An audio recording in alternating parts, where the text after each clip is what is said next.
Halo semua, sering banget kan ya kita dengar atau bahkan ngerasain sendiri kenapa sih bantuan sosial itu kok kayaknya sering banget gak tepat sasaran.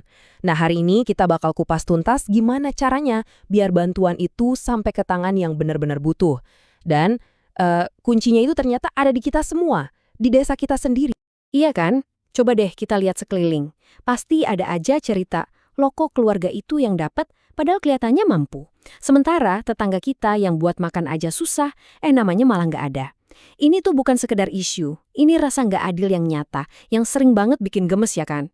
Dan ternyata ini bukan cuma perasaan loh, ini ada datanya. Lihat angka ini, 637. Apa ini?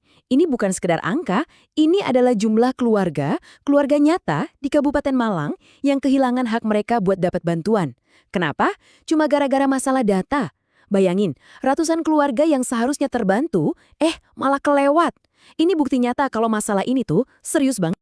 Nah pertanyaannya, kenapa sih ini bisa kejadian? Gampang banget ya kalau kita langsung nunjuk, pasti pilih kasih.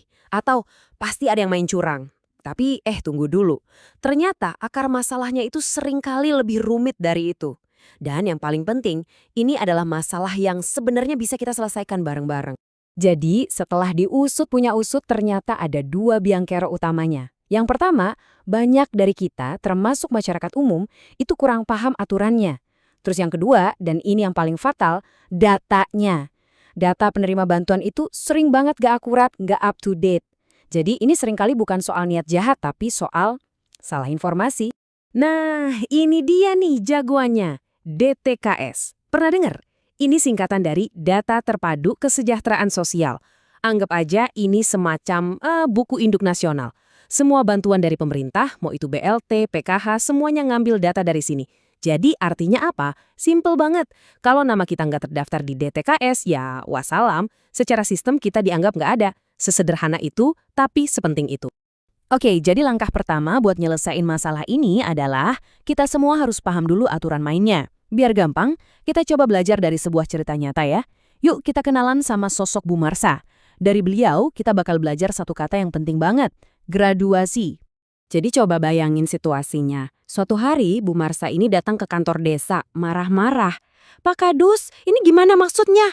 Kok nama saya tiba-tiba dihapus dari daftar penerima bantuan? Bertahun-tahun loh beliau dapat bantuan, terus tiba-tiba stop. Wajar banget kan kalau reaksi pertamanya itu marah, kecewa, dan ngerasa diperlakukan nggak adil. Kita juga mungkin bakal gitu. Nah, disinilah sering banget terjadi miskomunikasi. Pak Kepala Dusun dengan sabar ngejelasin soal konsep yang namanya graduasi. Graduasi itu bukan hukuman, bukan haknya dicabut, justru sebaliknya. Graduasi itu tanda keberhasilan. Artinya, kondisi ekonomi keluarga Bu Marsha dianggap sudah membaik, sudah mandiri. Jadi, ini saatnya memberikan kesempatan itu ke keluarga lain yang posisinya sekarang lebih butuh. Ini kan tujuan akhir dari semua bantuan sosial ya, bikin orang jadi mandiri. Dan keputusan buat meluluskan seseorang dari daftar bantuan ini juga nggak asal-asalan loh. Ada aturannya, ada kriterianya yang jelas banget dari pemerintah. Ini nih beberapa di antaranya. Dilihat dari kondisi rumah. Lantainya masih tanah atau bukan? Listriknya berapa dayanya? Punya jamban sendiri atau enggak? Jadi ini semua berdasarkan data dan fakta di lapangan, bukan berdasarkan suka atau nggak suka. Dan inilah momennya. Setelah dijelasin kriteria-kriteria tadi secara terbuka, Bu Marsha yang tadinya marah jadi paham. Amarahnya berubah jadi pengertian. Beliau sadar, oh iya ya, kondisi saya sekarang memang sudah lebih baik.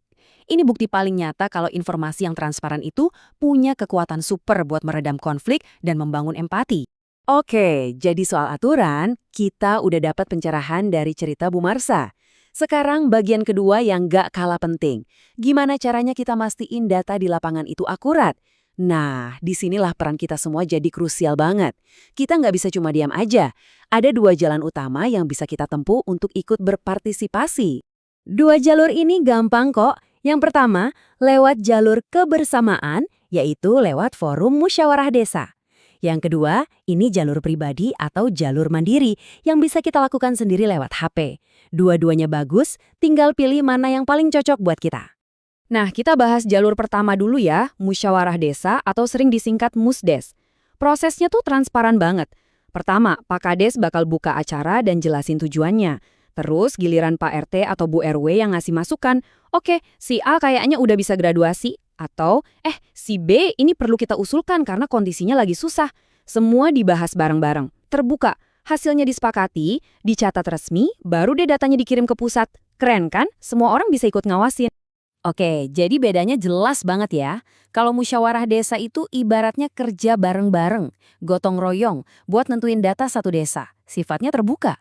Nah, kalau jalur mandiri lewat aplikasi cek Bansos, itu lebih personal dan cepat. Ini cocok banget kalau misalnya kita mau ngusulin diri sendiri, atau mungkin lihat tetangga yang butuh tapi malu. Kita bisa bantu usulin lewat HP kapan aja, nggak perlu nunggu jadwal musdes. Ini nih, contoh konkretnya jalur mandiri. Ada seorang pemuda di desa namanya Rizal.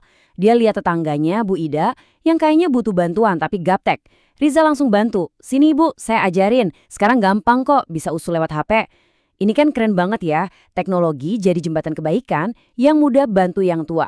Terus, apa yang terjadi kalau dua hal tadi, pemahaman aturan dan partisipasi warga, sudah jalan bareng? Wah, hasilnya itu luar biasa. Kita nggak lagi jadi warga yang cuma bisa ngeluh di belakang. Kok nggak adil sih?